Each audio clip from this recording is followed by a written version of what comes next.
because it gets us to St. Louis in a shorter amount of time. You see what I'm saying? So now if we're looking at knowledge being power, then those with knowledge should be able to accomplish whatever they want to accomplish.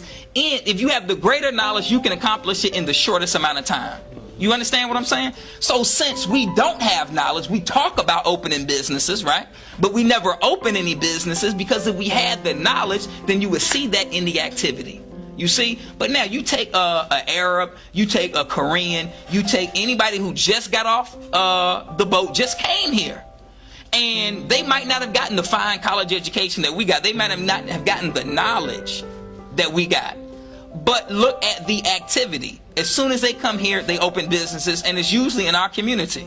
You know, we have college degrees, they have businesses, right?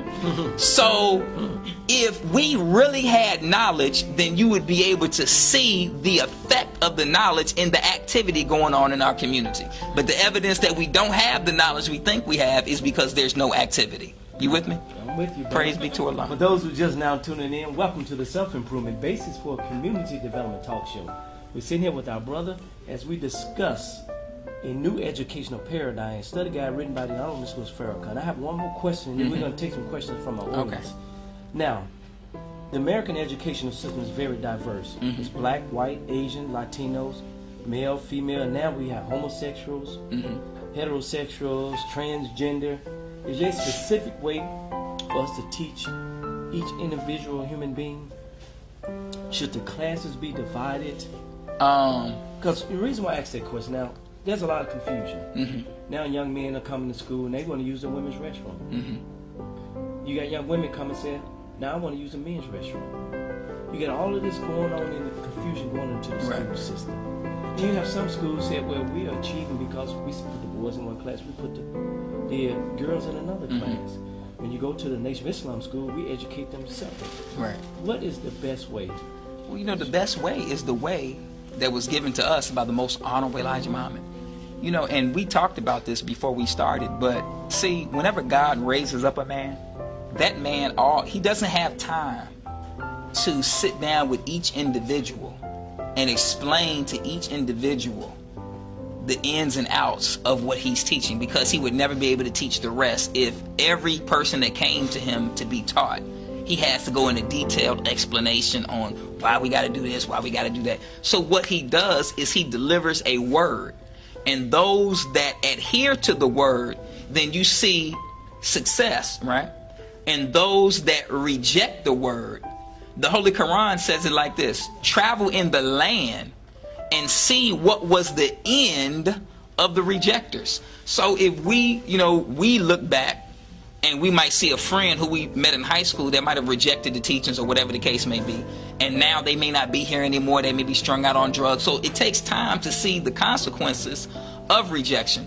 So in the area of education, and the most honorable Elijah Muhammad started in the 1930s. This is not new. In the 1930s is when Muhammad University of Islam was opened up, and he said that we need to educate the girls separately from the boys, because you're dealing with two different natures. The Holy Quran says the male is not like the female and the female is not like the male. So you're dealing with two different natures that need to be educated differently. So he said separate education for male and female. He said that they need to be in uniform, right? He said that you should start your day with Islamic studies. He said that you don't have to keep them in school, meaning you don't have to go from 8 to 5. You can give them half a day of instruction and then another half a day of enrichment. And these are just some of the things. He said that you need to teach them the knowledge of self, the knowledge of who they are. So he dropped all of these jewels of wisdom, and then he set up a clean glass, and the educational institutions of the world were like the dirty glass. So now, if you fast forward to today, people who are successful in education are successful because they have taken an aspect of what the most honorable Elijah Muhammad taught, and they have used that aspect of what he taught to increase the success of their educational program. So you look at schools, now they have uniforms, right? And they say, well, we have more success in our school when our children come dressed in uniform. Now we have in Chicago, all girls schools. Why? I mean, it's 2013. He said it in 1930. It's 2013, and they're saying, well, we have more success when we have all the girls together, and they have all boys schools. We have more success with the boys. They notice, well, the girls need something different and the boys need something different. They have military schools now, and they're saying, well, we have more success when we have a structured environment. That's all a military school is, a structured environment for children to grow up in. So everybody's taking an aspect. There are schools now that make the students learning about themselves, learning the culture of their own people first. They have more success in Hispanic schools where they learn about their people. They have more success in Jewish schools where they learn about their people. They have more success in black schools where they learn about their people. That's what the Most Honorable Elijah Muhammah teaches. So everybody has taken an aspect of what the Most Honorable Elijah Muhammah teaches. They just took a part. They didn't take it all. And they used that part, and that part that they used gave them success. So, but what the Nation of Islam is not a part. When you come to Muhammad University of Islam, it's not a part of what he teaches. It's all and everything that he teaches. So that's why we have the greatest success. Now, as a teacher, I experimented. When I first started teaching in public school, I let my students sit anywhere in the classroom. And it wasn't chaos, but it wasn't the best environment for them. So then I said, okay, well, I'm gonna do a seating chart. Boy, girl, boy, girl. Still didn't work. Then I said, okay, well, I'm gonna do the boys on one side of the classroom and the girls on the other side, similar to how we do at the mosque.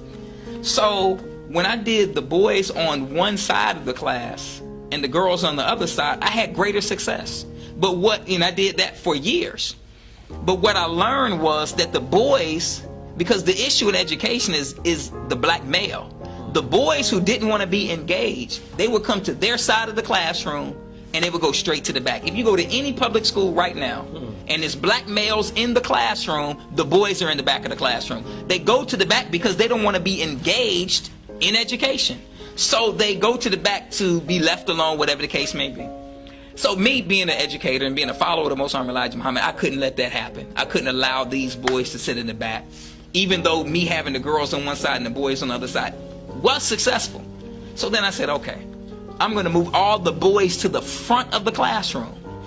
And I put all the boys in the front, and wherever the last row of boys ended, the girls picked up there. It was the greatest thing I ever did. One of the greatest things I ever did. So I had boys that were engaged. I had boys with the highest grades in the classroom. They couldn't not be engaged because they were right there in the front. So you came to my classroom, it was full engagement. So now, see, the thing about the female is this. Now I know I'm going to be hurting somebody's feelings, but at that age, the high school age, the females are smarter than the males. See, the females don't need the same level of engagement as the male. The black female does not need that. The females, they can talk on the phone, they can be talking to a friend, they can be doing their work, they can be doing their nails, getting their hair braided, all at the same time, and still get an A in the classroom. So now, the boys, if a female walks in and she looks halfway decent, he's lost for the rest of the period. It's just two different natures that you're dealing with. You see what I'm saying?